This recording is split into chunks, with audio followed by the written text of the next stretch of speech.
बहुत ज्यादा हमने ऐड नॉर्मली यूट्यूब पे देखे हैं कि आप इस कॉलेज से डेटा साइंस कर लो। आप आज के टाइम पर बूमिंग कैरियर है ऐसा सुनते हैं हम लोग। पहले सॉफ्टवेयर डेवलपर था, अभी डेटा साइंस के बारे में बहुत सुनते हैं लोगों के मुंह से।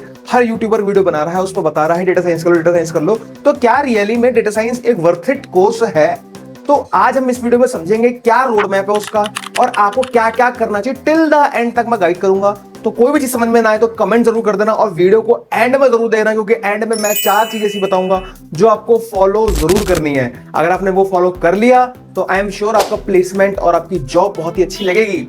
तो वीडियो को किन पार्टों में डिवाइड कर रखा है वो समझते हैं। पहला पॉइंट हमारा होगा कि डेटा साइंस क्या होता है, बिजनेस एनालिस्ट क्या होता है और डेटा एनालिस्ट क्या होता है, क्या ये सभी अलग अलग है।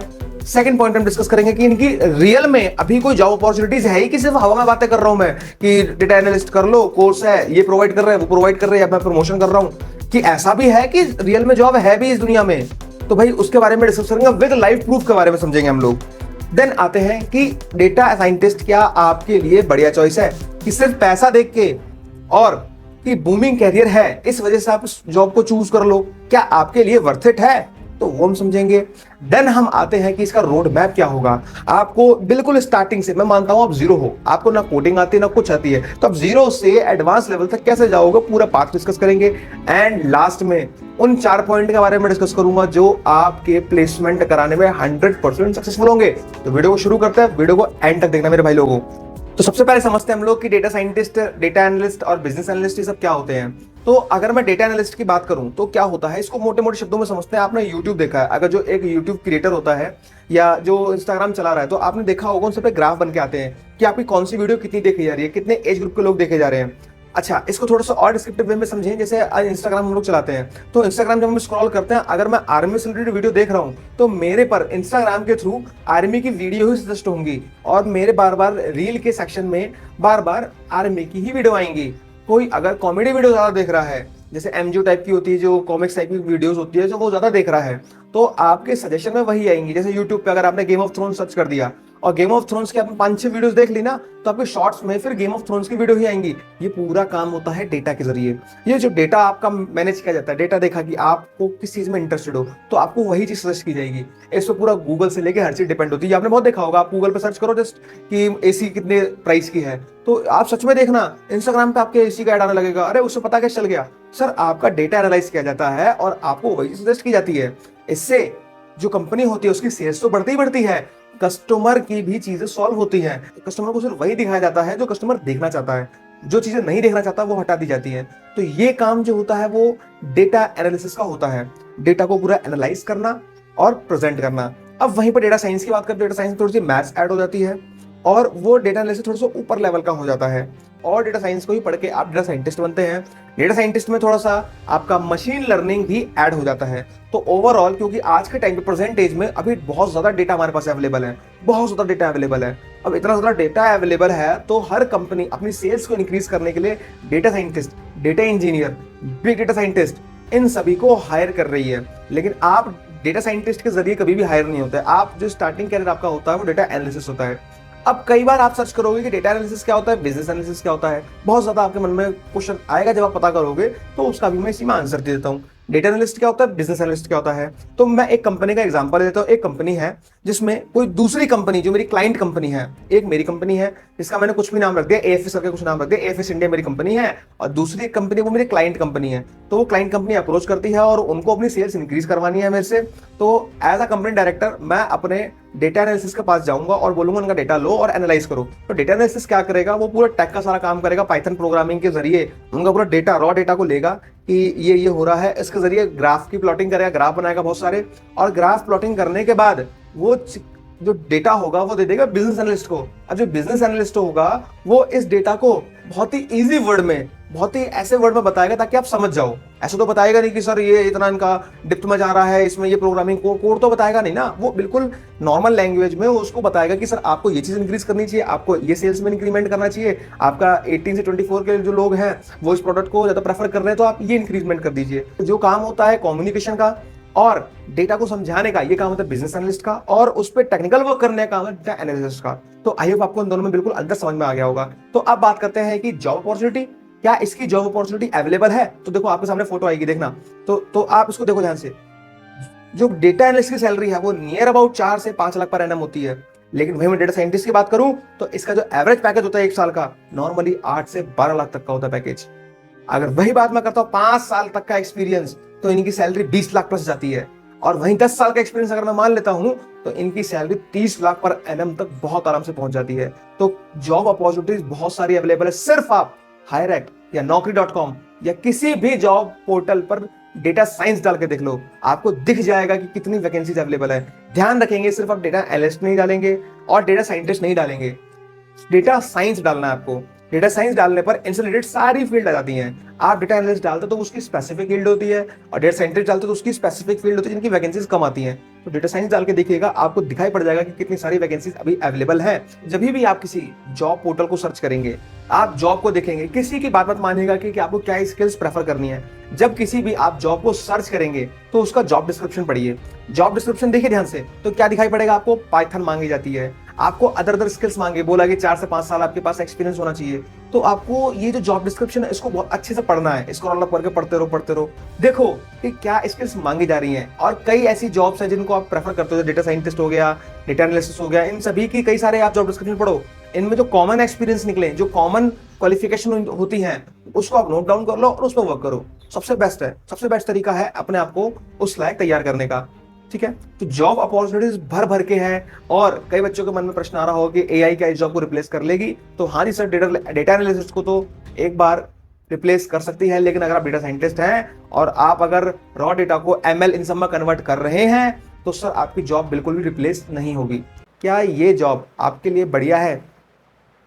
तो ये बढ़िया है या नहीं है, किन चीज़ों पर डिपेंड करती है कि देखो, अगर आपको डेटा साइंटिस्ट बनना है तो आपको कुछ चीज़ें आनी चाहिए। जैसे मैथ्स आपकी बहुत स्ट्रांग होनी चाहिए, स्टैटिस्टिक्स बहुत अच्छी आनी चाहिए, पाइथन सीखने का जज्बा होना चाहिए आपके अंदर कि आप कोडिंग कर सको, बैठ के आप डेटा के साथ काम कर सको। सिर्फ ये नहीं कि यार पैसा है, और पैसा तो बहुत सारी फील्ड में है, आप दूसरी फील्ड में चले जाओ। लेकिन अगर आप डेटा तक स्क्रीन टाइम आप बहुत ज़्यादा दे सकते हो, अपना कंप्यूटर बहुत देर वर्क कर सकते हो, आपको डेटा से दिक्कत नहीं होती है, आप स्टैटिस्टिक्स के ग्राफ बना सकते हो बड़े बड़े, तो आपके लिए बढ़िया चॉइस है ये। क्यों? क्योंकि आपको पैसा तो एक एंड में मिल रहा है, पैशन पैसे के साथ डेवलप हो जाता है, लेकिन आपको कभी भी खुशी नहीं मिलेगी इस चीज़ को लेके कि यार क्या कर रहे हैं, दिन भर डेटा बनाते रहो, दिन भर डेटा बनाते रहो। आपको इस चीज़ की खुशी नहीं मिल पाएगी, आप बहुत बोर सा फील करोगे अपने आपको, यार इससे बढ़िया तो बैक एंड की जॉब है, यार इससे बढ़िया तो वो वाली जॉब है, वो देखो सेल्स वाली जॉब कितनी बढ़िया है, टाई वाई लगा के घूमो, सिर्फ क्लाइंट से मीटिंग करो और उनको साइट दिखाओ, ये सब चीज़ें। तो आपको ऐसा फील होगा। तो अगर आपकी स्टैटिस्टिक्स अच्छी है, मैथ्स में इंटरेस्ट है आपका, तो सर आपके लिए बहुत अच्छी फील्ड है और आप इसमें जाओ। स्टैटिस्टिक्स अच्छी होनी चाहिए, प्रोबेबिलिटी आपकी अच्छी होनी चाहिए, कम्युनिकेशन भी इवन थोड़ा बहुत अच्छा होना चाहिए आपका इंटरव्यू क्रैक करने के लिए, आप पाइथन पर सीख सको, आपकी टाइपिंग ये सब एक्सेल वैक्सेल बहुत अच्छा होना चाहिए। तो अब बात करते हैं कि आपके लिए क्या बेस्ट रोड मैप होगा। तो अपने इस कोर्स सीखने के टाइम को आप अपने हिसाब से डिवाइड करते हैं। अगर आपके पास 1 साल है तो आप आराम आराम से पढ़ सकते हैं, अगर आपके पास 3 महीने तो आपको बहुत तेजी से पढ़ना पड़ेगा, 6 महीने हैं तो उस हिसाब से अपनी स्पीड मेंटेन कर सकते हैं, आप एक एक दिन में 2 2 3 3 वीडियो खत्म कर सकते हैं। तो अब समझते हैं कि क्या इसका रोड मैप रहेगा। तो सबसे पहले आपको स्टैटिस्टिक्स सीखनी है, मैथ्स एंड स्टैटिस्टिक्स सीखनी है। आप क्या 11 12 वाली सीखनी है? अरे नहीं भैया, तुम डेटा साइंस की वीडियो डालना यूट्यूब पे, डेटा साइंस और मैथ्स स्टैटिस्टिक्स करके एंड करके जो भी कीवर्ड है आप डाल देना, आपको बहुत सारे सर्च रिजल्ट आपको देखने को मिल जाएंगे जो ये सिखाते हैं। कई सारी बहुत सारी अच्छी वीडियो मिल जाएंगी। उसके बाद आपको सीखनी है एक्सेल। एक्सेल आपको आता है, अच्छा एडवांस लेवल तक सीखना है, बेसिक वाला नहीं सीखना कि बेसिक में थोड़ा बहुत आपने सम वम कर दिया, ये बेसिक नहीं, एडवांस लेवल तक आपको एक्सेल सीखना है, क्योंकि एक्सेल में बहुत ज़्यादा काम होगा आपका, पूरा डेटा आपको एक्सेल पे ही निकालना पड़ेगा। जब आपने एक्सेल सीख लिया, इसके बाद आप सीखेंगे पाइथन। पाइथन लैंग्वेज आपको अच्छे से सीखनी है। कई लोग आपको पाइथन और आर बताएंगे कि आर लैंग्वेज सीख सकते हो, लेकिन पाइथन बहुत ज़्यादा प्रेफरेबल लैंग्वेज है। हाँ, आपको डेटा साइंस में पाइथन और आर लैंग्वेज दोनों यूज़ होती हैं ग्राफ बनाने में, बट आप पाइथन को सीख लीजिए, दैट्स इनफ। तो आप पाइथन को अच्छे से सीख लीजिएगा, उसकी रियल लाइफ प्रॉब्लम भी सॉल्व कर लीजिएगा। अगर हो सकता है आपके पास टाइम अवेलेबल हो तो डीएसए ज़रूर उसको सॉल्व कर लीजिएगा, जो रियल लाइफ प्रॉब्लम्स होती हैं। ठीक है, अब डीडीएसए आप सॉल्व करेंगे, देन इसके बाद अब आपके पास टाइम है, अब आप क्या करेंगे? सिक्वल सीखेंगे, एसक्यूएल, आपको तो पता है ना, एसक्यूएल सीखेंगे। इसके बाद हम लोग जो हमारे डेटा को, पूरा रॉ डेटा को सारा निकाल निकाल के आपको देगा, तो आपको एसक्यूएल के जरिए आप पूरी जितनी भी क्वेरीज हैं वो सब निकाल सकते हो आप एसक्यूएल के थ्रू। तो आप एसक्यूएल सीखेंगे।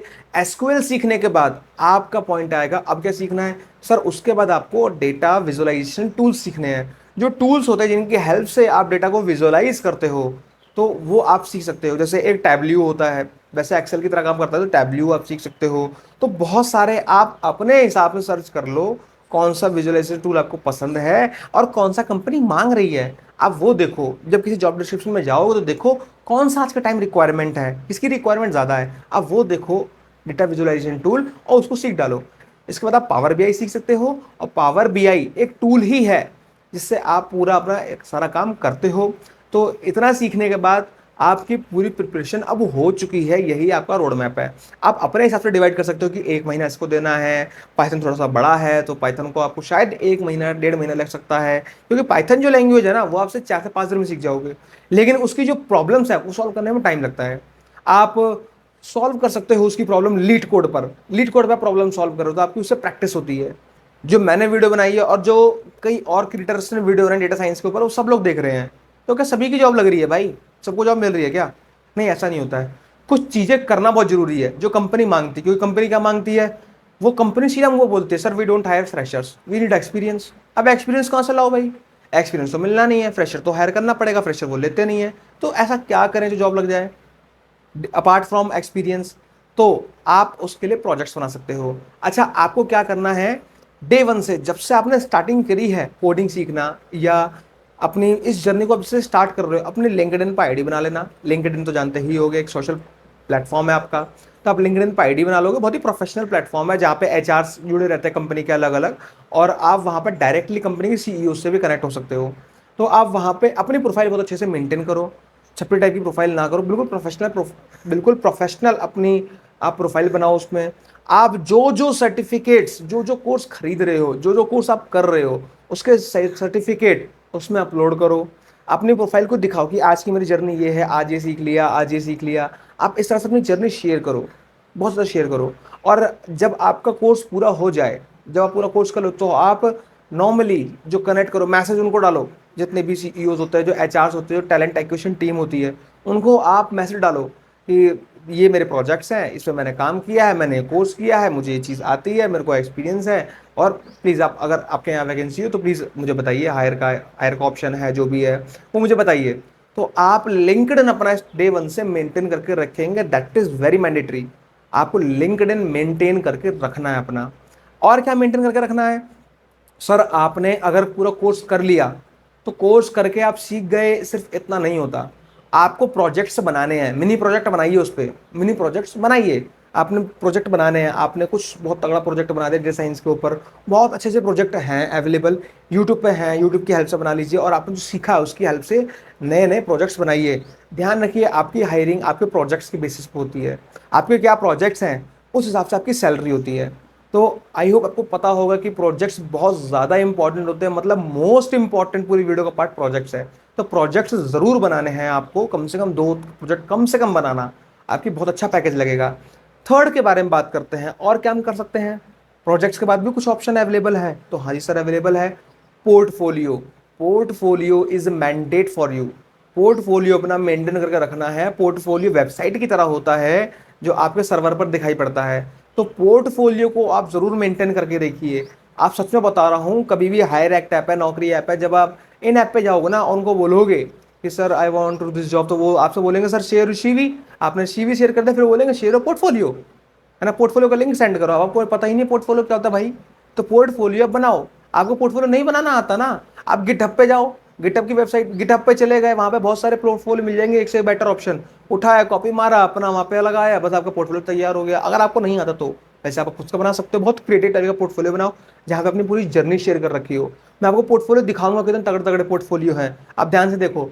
तो देखो, आप देखने को मिलेगा कितने तगड़े तगड़े पोर्टफोलियो हैं, बहुत ज़्यादा अच्छे अच्छे पोर्टफोलियो हैं ये सारे के सारे। तो आप ऐसे ही अपने भी पोर्टफोलियो बना सकते हो। तो पोर्टफोलियो। अब सबसे बड़ा प्रश्न आता है कि भैया मैंने तो यूट्यूब से सब कुछ सीखा है, मेरे पास तो कोई सर्टिफिकेट ही नहीं है, तो कंपनी वाले मानेंगे कैसे कि मुझे स्किल्स आती है? हाँ, स्किल्स आती है ठीक है, बट थोड़ा बहुत तो रिक्वायरमेंट होता है ना। ऐसे तो मेरे पास कोई फिजिकल प्रूफ नहीं है कि मैंने कुछ किया है सच में। तो उसके लिए बहुत बढ़िया ऑप्शन बताने वाला हूँ मैं, ध्यान से देखना। आपने कोर्सेरा की वेबसाइट सुनी है? कोर्सेरा, आपने कोर्सेरा की वेबसाइट सुनी होगी। बहुत सारी वेबसाइट सुनी होंगी आपने। तो जब आप इन सारी वेबसाइट पर जाते हो ना, तो सारे कोर्स फ्री में अवेलेबल ही नहीं है। फ्री में अवेलेबल नहीं है। आईबीएम के कोर्स होते हैं, गूगल के कोर्स होते हैं, फ्री में अवेलेबल ही नहीं है। तो अब आप क्या करोगे, स्वयं ऐप डाउनलोड करोगे। तो जो स्वयं आप डाउनलोड करोगे वो एजुकेशन डिपार्टमेंट की तरफ से चलाया गया ऐप है, जिसमें आपको आईआईटीज के कोर्स, आईआईएम के course NPTEL through, NPTEL domain के थ्रू मिलते हैं। तो आप आईआईटीज के, जैसे कि आईआईटी मद्रास हो गया, तो आईआईटी मद्रास की तरफ से बहुत सारे कोर्स चलाए जाते हैं डेटा साइंटिस्ट के बारे में। आप उन कोर्स में एनरोल करो, अपना पूरा 5 से 6 कोर्स लेने होते हैं, पूरा पैकेज ले लो आप। 5 से 6 कोर्स लो, एक कोर्स लो, आपकी इच्छा है। ठीक है। अब आपने जब वो कोर्स ले लिए और आपकी क्लास चलना शुरू हो गई, 2 से 3 महीने बाद क्लास चलना शुरू होती है, उस क्लास को अटेंड करो। उसमें असाइनमेंट बना बना के दो उनको, जो प्रोफेसर पढ़ा रहे हैं आपको, आईआईटीज को तो सारे वो प्रोफेसर, और आईआईटी की तरफ से कोर्स चलता है। अब आपने असाइनमेंट दिए, ये सब दिया, अगर आपको सर्टिफिकेट चाहिए, तो सर्टिफिकेट चाहिए उसके लिए आपको क्या करना पड़ता है, 1000 रुपये पे करने पड़ते हैं। आपका एडमिट कार्ड आएगा ऑनलाइन, और आपका सेंटर जाएगा एग्ज़ाम का, आप वहाँ एग्ज़ाम दोगे। एग्ज़ाम देने के बाद आपके पास जो डिग्री आई, आपके पास जो सर्टिफिकेट आएगा, ठीक है, जैसे पोस्ट ग्रेजुएट में अटैच कर लो, ग्रेजुएशन डिग्री में अटैच कर लो उसको, तो एज सर्टिफिकेट आता है, और वो आईआईटी के थ्रू आता है। तो समझ रहे हो आप, आईआईटी की आपके पास एक सर्टिफिकेट हो जाएगा, बहुत तगड़ा सर्टिफिकेट, जो कि बहुत वैल्यूएबल होता है। इवन उसके क्रेडिट पॉइंट्स मिलते हैं। आपको पता होगा आज के टाइम पे ग्रेजुएशन में सभी के क्रेडिट स्कोर चढ़ रहे हैं एबीसी आईडी पे, तो वो जो सर्टिफिकेट मिलेगा उससे क्रेडिट स्कोर भी आपकी आईडी पे जाएगा। तो ये बहुत ही अप टू द मार्क चीज़ है, और आप इसको कर सकते हो। तो इन चीज़ों पे आपको ध्यान देना है और इस रास्ते को पूरा करना है। अगर आपको इसमें कुछ समझ में ना आई हो तो प्लीज़ कमेंट जरूर कीजिएगा, और नेक्स्ट वीडियो किस पर डालनी है वो जरूर बताइएगा। Thank you so much to watching this video.